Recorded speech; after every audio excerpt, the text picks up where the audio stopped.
Dolly, dolly, dolly, ATX.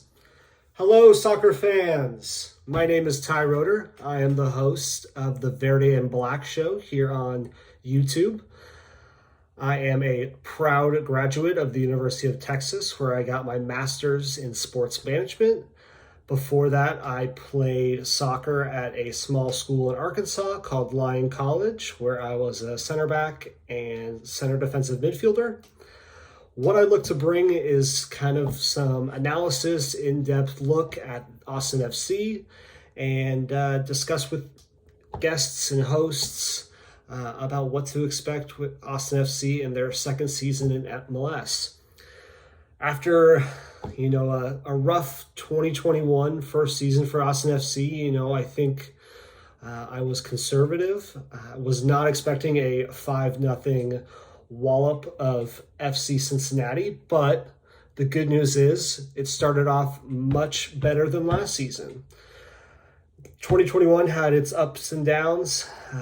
We went through scoreless droughts. We had a couple of wins strung together, and then we also had some losing streaks. So hopefully Josh Wolf has figured out what he wants to do with his team moving forward. And last year was a trial run, and this year, we can finally break through and hopefully make the MLS playoffs. So let's get into the first game of the season. Austin FC 5-0 win over FC Cincinnati. He started off with a 4-3-3. What I really found interesting was having Kip Keller as a center back just drafted out of college. I know people were thinking Gabrielson could have potentially started in his place, but he wasn't match fit ready. Right off the bat, first thing I noticed, it was, we were attacking from the get-go. Kolmanich had a set piece, and I was pleasantly surprised with his delivering skills throughout the game.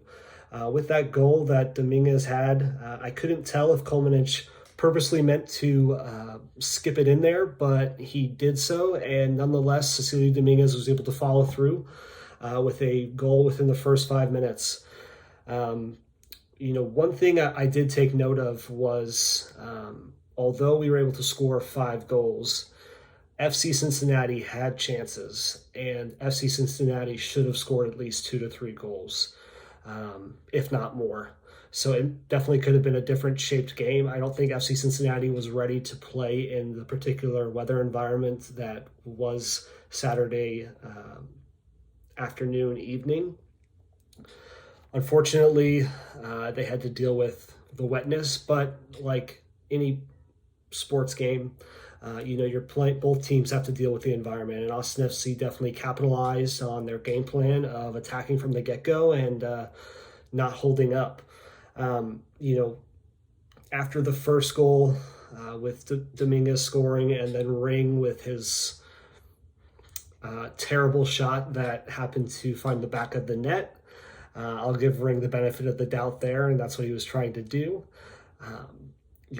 I saw 3 defenders swarm FC Cincinnati players, and that's one thing that I felt like last year at certain points of the season, our defense just looked sporadic and unwilling to buy in. And knowing that we were 2 up and having 3 players defend and swarm the ball when they lost possession really has me optimistic for the season going forward.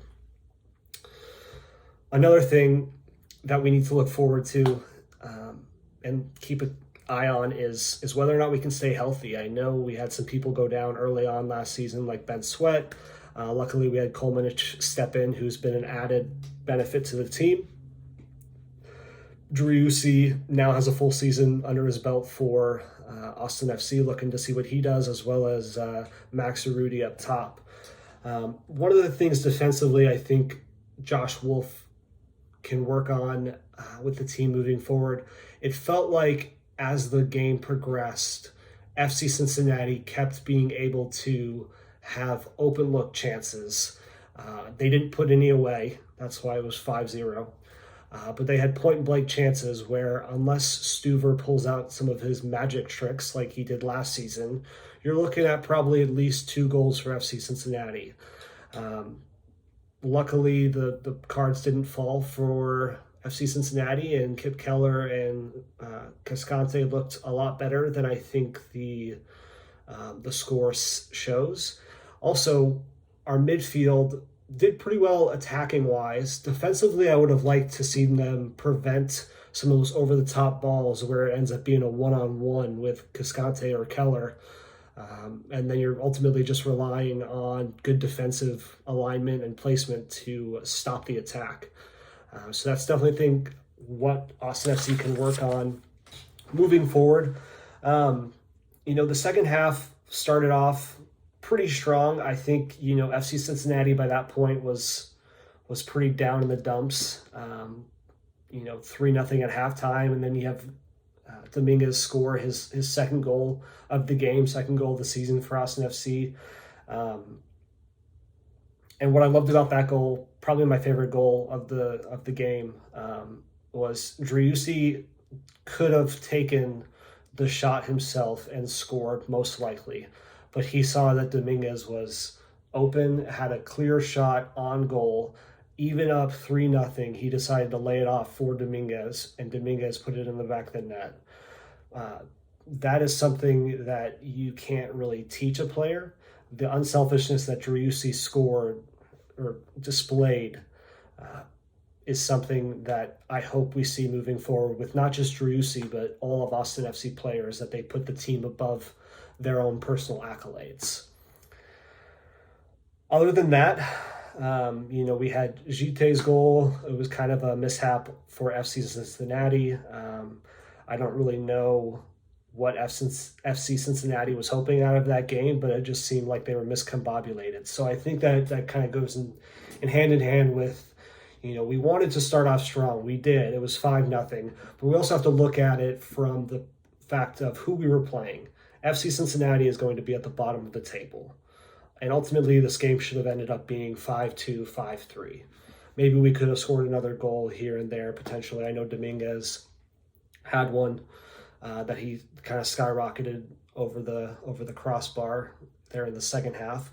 But what I want to do now is kind of give you guys my takeaways. I have 2 positives, 2 negatives, and then I'll tell you my top performers. So the first positive I have is our offense. We were able to create chances, and it seemed like we were clicking on all cylinders. The play through the midfield with Ring, Fagundes, Dominguez, Urruti later on in the second half just seemed to click. It didn't seem like we were putting up a lot of effort into our offense, and that was very pleasing. And I hope going forward that we're able to build off of that and build off of the chemistry that our players have. Second, our young players and our new players. Kip Keller was a really exciting center back to watch. He looked a little shaky at times, especially in the beginning, but as he began to find his place in the game, I felt more confident with him and Cascante back there. But also Urruti, he didn't score a goal, but I definitely think he was able to create space and allowed for Dominguez and Fagundes to kind of go to work, and Ring and Driussi as well. His ability to come back and play defense and kind of take the ball from the midfielders and kind of be a sticking point really collapsed the defense towards him, which allowed Dominguez and Fagundes on the outside to kind of run up and down the field at will. Like I mentioned before, some negatives. Our defense allowed too many point-blank opportunities. FC Cincinnati should have scored at least 2 goals. Against better opponents, that's gonna hurt Austin FC. Unless we're scoring 5 goals every game, we could very well find ourselves down 2-0 like FC Cincinnati did, and I think that's a little worrisome. I'll give them the benefit of the doubt of the first game of the season, first game of the MLS season. And then also the weather factor. It was just not a good game to be playing soccer, and so I'll give them the benefit of the doubt. And then, as I mentioned earlier too, the over-the-top threat for opponents caused problems for Keller and Cascante. Both of them have speed and are physical, but when we face better opponents, which I'm looking at the ceiling of what Austin FC can be, it's going to be kind of difficult to defend against the Chicharitos and the Higuains and the Carlos Velas of the world. So that's something we need to look at moving forward. And then my top performers of the game, I'll start with number 3. I have Kip Keller. The reason he's not number 1, like many Austin FC fans probably hope, is that he's young.